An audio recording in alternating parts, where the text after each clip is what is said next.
प्यारे बच्चों नमस्कार। आज मैं आपके लिए लाया हूँ सीबीएसई बोर्ड ने जो पॉलिसी नोटिफिकेशन आपको जारी किया है 1 मई को, उसके बारे में आपको बताना चाह रहा हूँ। और ये बहुत ही इम्पोर्टेंट वीडियो है। यहाँ आपको पता चलेगा कि 2021 के जो 10th के बोर्ड एग्ज़ाम्स हैं वो आपको उसमें मार्क्स किस बेस पे मिलेंगे और कैसे मिलेंगे। वे सारे बोर्ड जो कि सीबीएसई को फॉलो करते हैं, जैसे कि उत्तराखंड बोर्ड भी सीबीएसई को फॉलो करता है, तो वहाँ पर भी यही स्कीम लागू होगी, बिल्कुल डिक्टो। इससे पहले भी मैंने जो वीडियो भेजा था, जो सीबीएसई ने अपने नोटिफिकेशन जारी किया था, बिल्कुल वैसा का वैसा ही उत्तराखंड बोर्ड ने भी नोटिफिकेशन अपने जारी किया है। और जैसा सीबीएसई ने बताया था कि उनके यहाँ ऑब्जेक्टिव क्राइटेरिया को इस्तेमाल में लाया जाएगा, वैसा ही उत्तराखंड बोर्ड ने भी करा है। तो जैसा मैंने कहा था वैसा ही हुआ। तो इस बार भी सीबीएसई के जैसा ही उत्तराखंड बोर्ड और इसको फॉलो करने वाले दूसरे बोर्ड्स स्कीम लाएंगे। तो आप मेरी बातों पर ध्यान दीजिएगा और इस मेरे चैनल को सब्सक्राइब ज़रूर करें, जिससे कि आपको ऐसे ही अपडेट और आगे भी मिलते रहें। तो बच्चों, अब स्थिति काफ़ी क्लियर हो गई है कि ऑब्जेक्टिव क्राइटेरिया क्या है और कैसे 10th क्लास में आपका जो असेसमेंट है, आकलन है, मूल्यांकन कहें जिसको, वो कैसे किया जाएगा, आपको किस बेस पे मार्क्स मिलेंगे। सीबीएसई ने स्टूडेंट्स के असेसमेंट का एक प्रोसीजर बताया है, तो मैं आपको सीधे वहीं ले चलता हूँ। देखिए, ये जो पॉलिसी उन्होंने जारी की है वो मैं लाया हूँ आपके लिए, इसका PDF। और इसके जो पॉइंट नंबर 4 है उसको देखेंगे। पॉइंट नंबर 4 में इन्होंने कहा है कि ये पॉइंट नंबर 4, इसमें ये कहा है कि हर सब्जेक्ट 100 मार्क्स का होगा, जिसमें से 20 मार्क्स इंटरनल असेसमेंट और 80 मार्क्स के जो साल के आखिर में होने वाले एग्ज़ाम होते हैं उनमें से 80 मार्क्स दिया जाएगा। तो ये हर साल ऐसा ही होता है। और 5वें पॉइंट में इन्होंने कहा है कि 20 मार्क्स का तो इंटरनल असेसमेंट होगा, और जो हर साल की तरह होता है, यानी प्रैक्टिकल्स जो होते हैं वो सभी स्कूल में हो चुके हैं, वो वही रहेगा। मगर जो नेक्स्ट पॉइंट है वो है 6 में इन्होंने कहा है कि बताया है कि जो 80 मार्क्स हैं वो 80 मार्क्स कैसे मिलेंगे और उनका बेस क्या होगा। देखिए बच्चों, जो 80 मार्क्स मिलने वाले हैं ये पूरे के पूरे आपके स्कूल के जो कमेटी बनेगी एक, वो देगी। और इसका जो पहला पॉइंट है ए, ये इसको ध्यान से देखें। इस साल भर के दौरान बच्चों ने जो अलग अलग टेस्ट और एग्ज़ाम स्कूल्स में दिए हैं, उन्हीं के बेस पे 80 मार्क्स का असेसमेंट यानी आकलन किया जाएगा। और यानी कि मैंने पहले ही आपको कहा था, एक वीडियो बनाया था मैंने, और वो आप देख सकते हैं पहले भी, कि उसमें मैंने बताया था कि आपको पूरे साल में जो काम किया आपने स्कूल में, उसके हिसाब से, यानी कौन से प्रोजेक्ट बनाए हैं, कौन सा आपका कैसा आपका बिहेवियर रहा, कि जो भी आपका टीचर से आपका जो इंटरेक्शन रहा उसके बेसिस पे। और फिर बी पॉइंट देखेंगे, यहाँ पर सीबीएसई ने अपनी रिलायबिलिटी, फेयरनेस, फ्लेक्सिबिलिटी और वैलिडिटी को एश्योर करने के लिए ये भी कहा है कि स्कूल्स की पिछले सालों की परफॉर्मेंस के हिसाब से ही उन्हें इस बार भी मार्क्स देने होंगे। यानी ऐसा नहीं होगा कि पिछले सालों में अगर स्कूल का रिजल्ट 80% रहा हो और इस बार स्कूल जो है वो 100% कर दें क्योंकि उनके हाथ में है सब कुछ, तो ऐसा नहीं होने वाला है। अब इसमें अगला पॉइंट देखते हैं, पॉइंट नंबर 7, जो कि बहुत इंपॉर्टेंट है। ये है पॉइंट नंबर 7। इसमें ये कहा गया है कि हर स्कूल में एक रिजल्ट कमेटी बनेगी, और रिजल्ट कमेटी बनेगी और उसमें कौन कौन होगा, प्रिंसिपल होंगे और 7 टीचर्स होंगे। उन 7 टीचर्स में से 5 टीचर्स जो हैं वो स्कूल्स के ही होंगे, और वो इन सब्जेक्ट से होंगे, mathematics, social science and 2 languages, Hindi English होती है आमतौर पर, उनमें से होंगे। और 2 टीचर होंगे वो होंगे बाहर के, दूसरे स्कूल के टीचर होंगे, यानी एक्सटर्नल मेंबर होंगे कमेटी के। तो कुल जो कमेटी होगी इसमें होंगे आपका 1 प्रिंसिपल प्लस 7 टीचर्स। ठीक है, उन 7 टीचर्स में से 5 टीचर्स आपके स्कूल के होंगे और प्लस 2 टीचर्स होंगे दूसरे स्कूल के। तो इस तरह से कमेटी बनेगी और ये कमेटी डिसाइड करेगी कि आपका असेसमेंट, आपका रिजल्ट कैसे बनाना है। तो अब हम पढ़ते हैं अगले पॉइंट की तरफ। अगला पॉइंट बहुत इंपॉर्टेंट है, जो कि है पॉइंट नंबर 8। और इसमें कहा गया है कि स्टूडेंट्स को जिन डॉक्यूमेंट्स, यानी जैसे टेस्ट कॉपीज़ वगैरह होती हैं या प्रोजेक्ट वगैरह होते हैं, उनके बेसिस पे मार्क्स दिए जाएंगे। तो इन डॉक्यूमेंट्स को स्कूल में ही रखा जाएगा। सीबीएसई कभी भी इनको देखने के लिए अपनी कमेटी भेज सकता है या फिर उनको मंगवा सकता है। तो ये एक एविडेंस के रूप में अपने स्कूल में ही रखे जाएंगे। जैसे बोर्ड की कॉपीज़ बाहर जाती थी आमतौर पर, वैसा नहीं होगा इस बार, कॉपीज़ स्कूल में ही रहेंगी। और उसके बाद देखेंगे पॉइंट नंबर 9। पॉइंट नंबर 9 में जो है सीबीएसई ने कहा है कि सब ये जो सीबीएसई के अनुसार 3 तरह के टेस्ट या एग्ज़ाम्स के बेस पे मार्क्स दिए जाएंगे। अब ये 3 तरह के एग्ज़ाम कौन कौन से होंगे, ये बहुत इंपॉर्टेंट है, यहाँ पर ध्यान देंगे इसको। ये पहला है पीरियडिक टेस्ट या यूनिट टेस्ट। समय समय पर मंथली टेस्ट वगैरह जो यूनिट टेस्ट होते रहते हैं, उनमें से 10 मार्क्स का अलॉटमेंट किया गया है। हाफ ईयरली या मिड टर्म एग्जामिनेशन में से 30 मार्क्स का अलॉटमेंट किया गया है, और प्री बोर्ड एग्जाम और में से 40 मार्क्स का अलॉटमेंट किया गया। तो इस तरह से ये जो है टोटल 80 मार्क्स इनमें से दिए जाएंगे, 3 टेस्ट में से दिए जाएंगे। यानी कि प्री बोर्ड टेस्ट या पीरियडिक टेस्ट या यूनिट टेस्ट, हाफ ईयरली या मिड टर्म एग्जामिनेशन, और फिर प्री बोर्ड एग्जामिनेशन में से 80 मार्क्स दिए जाएंगे। अब कुछ कंडीशंस अलग अलग हो सकती हैं अलग अलग स्कूल में, तो इसके लिए इसने जो है सीबीएसई ने पॉइंट नंबर 10 उसमें भी क्लैरिफाई किया हुआ है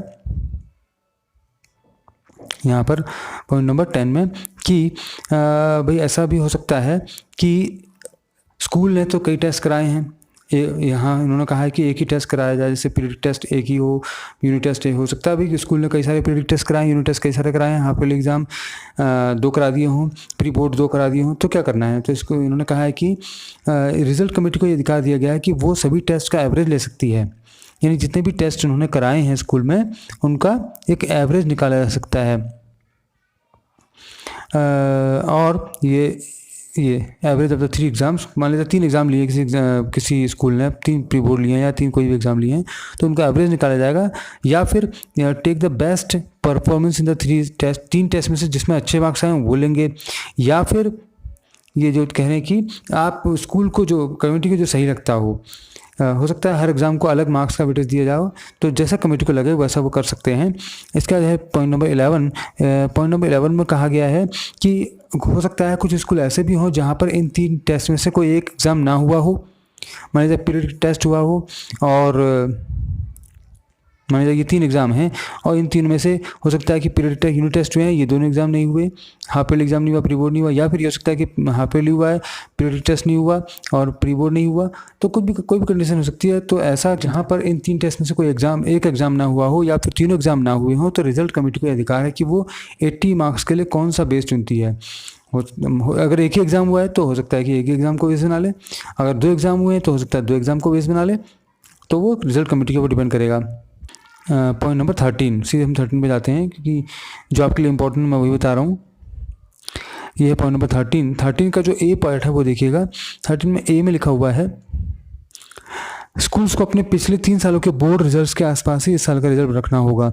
यानी ऐसा नहीं है कि बोर्ड जो स्कूल्स जो हैं पिछले 3 साल का उनका रिजल्ट लो रहा हो और इस बार वो हायर कर दें, तो ऐसा नहीं है। प्रीवियस 3 ईयर बोर्ड एग्जामिनेशन को ध्यान में रखते हुए उन्हें अपना इस साल का रिजल्ट बनाना होगा।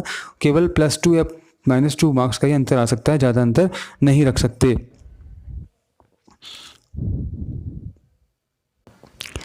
अब हम इसके बाद सीधे जाते हैं इसके पॉइंट 13 के पार्ट आई में, क्योंकि बाकी आपके लिए इंपॉर्टेंट नहीं है। तो आई में देखिए बड़ा इंपॉर्टेंट चीज़ लिखी हुई है।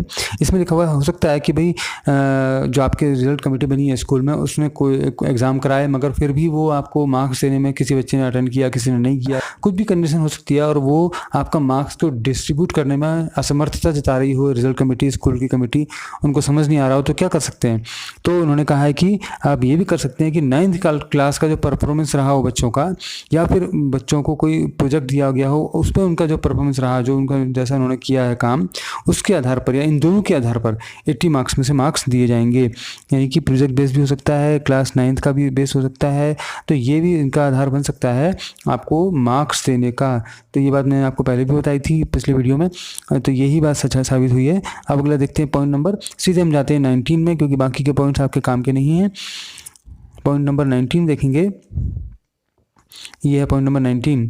इसमें लिखा हुआ है अगर किसी स्टूडेंट ने कोई टेस्ट नहीं दिया, मान लीजिए किसी बच्चे ने कोई हाफ ईयरली एग्जाम नहीं दिया, कोई मिड टर्म एग्जाम नहीं दिया, कोई प्री बोर्ड एग्जाम नहीं दिया, कोई भी एग्जाम नहीं दिया है, तो उसका अलग से ऑफलाइन या ऑनलाइन एग्जाम लिया जाएगा या फिर टेलीफोन से ही असेसमेंट करके वॉइस रिकॉर्ड रखा जाएगा।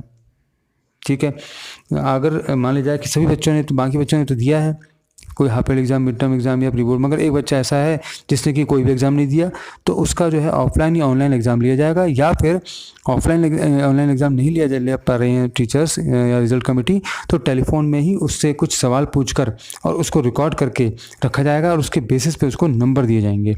तो ये भी एक बेस हो सकता है। तो ये अभूतपूर्व प्रकार का एक एग्ज़ाम हो रहा है इस बार, जैसा पहले कभी सुना भी नहीं गया था और देखा भी नहीं गया। इसका देखते हैं पॉइंट नंबर 20।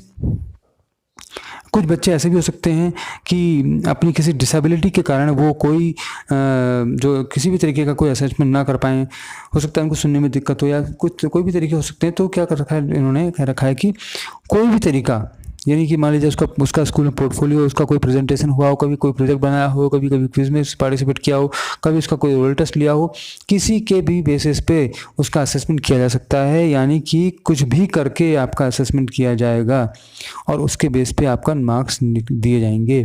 तो ये हो गया आपका पॉइंट नंबर 20। अब हम बढ़ते हैं आगे पॉइंट नंबर 21 में। पॉइंट नंबर 21 जो है वो ये कहता है कि अगर ऐसा कोई बच्चा है जिसने 5 मेजर सब्जेक्ट कौन से होते हैं? 2 लैंग्वेजेस होती हैं, ज़्यादातर हिंदी इंग्लिश होती हैं ये, और फिर साइंस मैथ्स और एसएसटी, ये 5 मेजर लैंग्वेज होती हैं, सब्जेक्ट होते हैं। इनके अलावा कोई बच्चा ऐसा है जिसने इनके अलावा कोई सब्जेक्ट लिया हो या फिर 5 से ज़्यादा सब्जेक्ट 10th क्लास में लिए हों, तो बेस्ट 3 जो होते हैं, यानी 5 में से 3 सब्जेक्ट जो बेस्ट हैं उनका एक जो है मीन निकाला जाएगा, औसत टाइप का निकाला जाएगा, और जिन सब्जेक्ट में उसको नंबर देना उनको नंबर उस 3 सब्जेक्ट के एवरेज के हिसाब से दिए जाएंगे। अब अगला जो पॉइंट है वो है 22 नंबर का पॉइंट।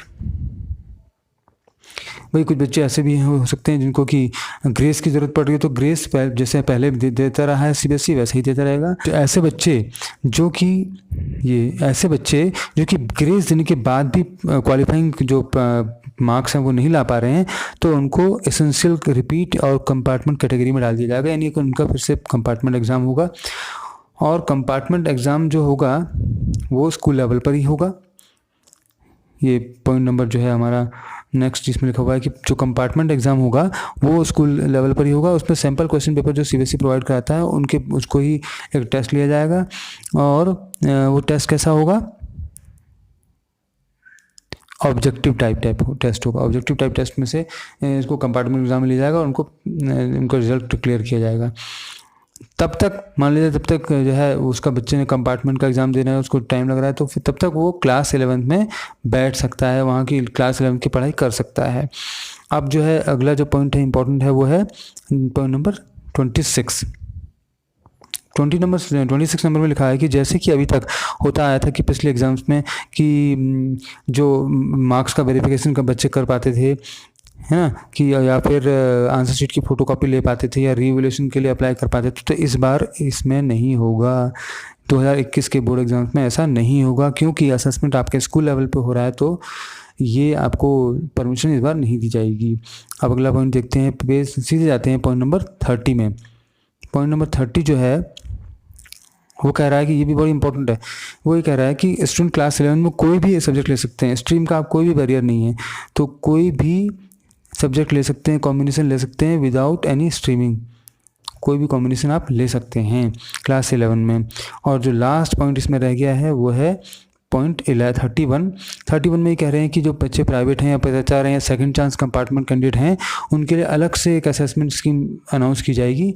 इस तरह से उनका असेसमेंट नहीं किया जाएगा, उनके लिए अलग तरीका अपनाया जाएगा। तो बच्चों, मैंने आपको ये बहुत जल्दी में ये आपको एक वीडियो बनाया है आपके लिए। उम्मीद है कि आपको बहुत मदद मिलेगी, इससे आपको समझ में आएगा कि हमारे मार्क्स कैसे आएंगे, कैसे दिए जाएंगे। तो आपको इसमें कुछ नहीं करना है, आपके टीचर से सारे काम करेंगे, मगर आपको जानकारी होनी चाहिए कि क्या हो रहा है, क्या चल रहा है, कैसे हमको मार्क्स दिए जाएंगे। तो थैंक यू, और मेरे इस चैनल को सब्सक्राइब ज़रूर करिएगा, लाइक एंड शेयर करिएगा। बाय।